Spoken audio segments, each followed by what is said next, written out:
Magandang oras po sa lahat ng ating mga kababayan. May pinakabagong update po tayo sa binabantayan natin ngayong low pressure area at sa magiging lagay ng ating panahon ngayong araw at sa mga susunod na 24 oras.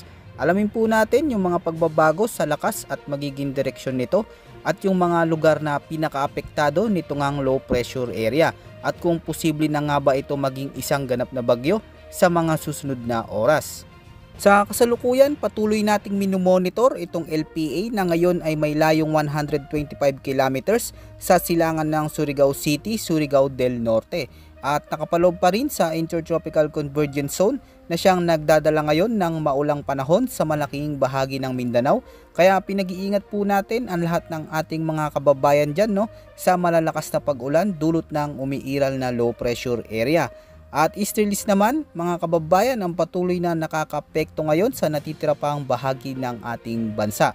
Dahil sa mga malalakas na mga pag-ulan na dala ng low pressure area, ay apektado po ngayon ang mga lugar sa Bicol Region, malaking bahagi ng Visayas, Mindanao, dito rin sa Mimaropa, Batangas at sa may Quezon Province. Asahan po ang mga lugar na ito ay makakaranas ng maulap na kalangitan na may mga malalakas na pag-ulan, pagkulog at pagkidlat. Pinag-iingat din natin ang lahat ng ating mga kababayan sa posibilidad at banta ng biglaang pagbaha at pagguho ng lupa lalo na kung magdudulot ito ng severe thunderstorms. Samantala sa buong Metro Manila naman at sa natitira pang bahagi ng Luzon ay asahan ng maulap hanggang sa maulap na papawirin na may kalat-kalat na pag-ulan. Posible din ang mga banta ng pagbaha at pagguho ng lupa lalo na kung may mga malalakas na pag-ulan. Ang mga pagulan naman na ito ay dulot naman ng umiiral na easterlies. Samantala mga kababayan, ayon po sa Tropical Cyclone Threat Potential Forecast ay inaasahan o posible na may mabuo na 2 bagyo sa loob po yan ng ating Philippine Area of Responsibility ngayong linggo.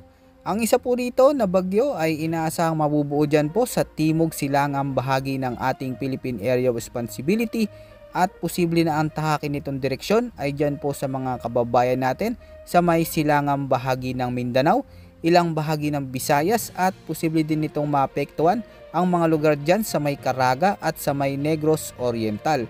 Sa ngayon, nasa mababa hanggang katamtaman pa lamang ang tsansa nito maging isang ganap na bagyo. Ngunit hindi natin inaalis na lumakas pa ito bilang bagyo sa mga susunod na araw habang kumikilos ito. Samantala, itong pangalawang potensyal na bagyo ay inaasa naman natin na mabubuo sa labas ng ating Philippine Area of Responsibility at posibleng pumasok sa loob ng ating PAR.